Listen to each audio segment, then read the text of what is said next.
Our organization, Philanthropy Connections Foundation, celebrated its 12th anniversary in December 2023. A lot has happened in the 12 years of our existence. We started as an organization that empowers people.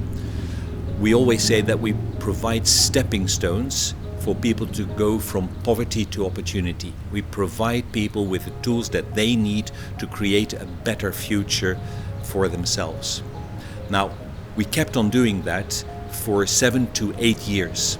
And then COVID happened. And during COVID, many people in Chiang Mai and in the provinces lost their jobs, lost their livelihood, and the situation for many was desperate. They had nothing to eat. So what we did, we started providing meals and food packages to people in Chiang Mai and in the provinces. So from being an organization that would concentrate, that would focus on empowering people, giving them the support that they needed to build a better future for themselves, suddenly what we were doing was helping people to stay alive. Totally different from what we had done before. Now COVID is past us. Fortunately, people got back to work and provided for themselves again. But then what happened in Myanmar was another instance where we had to do something. Armed conflicts, making the life for many people an absolute disaster.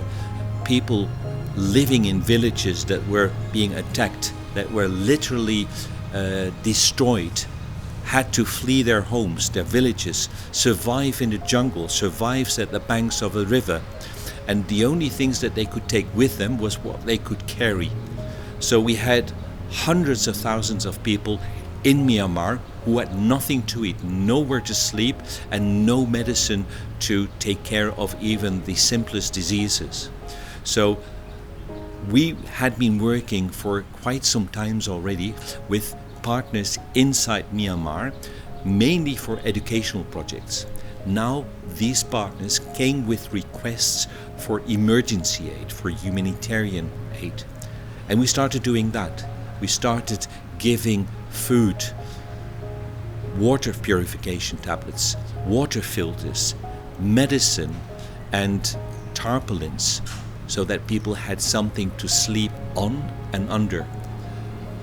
The situation in Myanmar is unknown to many people in the West, but we are confronted with video images, with pictures that are even too hard to describe. The situation for many of the children and the most vulnerable people is indescribable. So our organization, focusing first of all on empowering people, giving them the tools to create a better future for themselves, suddenly was faced with human misery.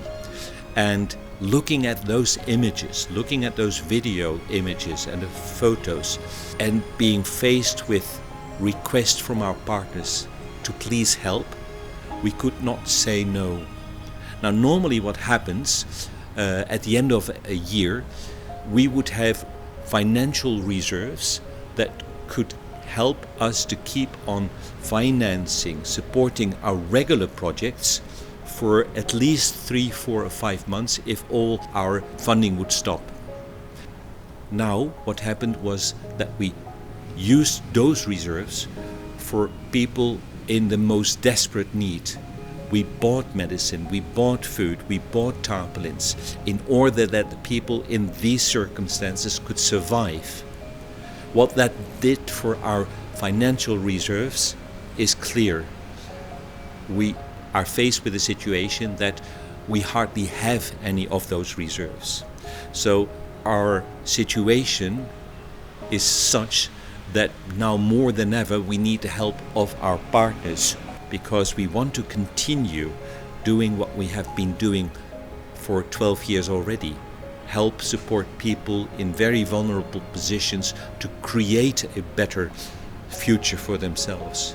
But faced with ongoing requests from our partners who tell us about the stories of suffering, huge suffering in Myanmar, we want to help there as well.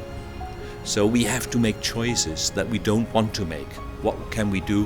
What can we not do? And it is our challenge to find the funds to do as much as we can, as we have always done as an organization.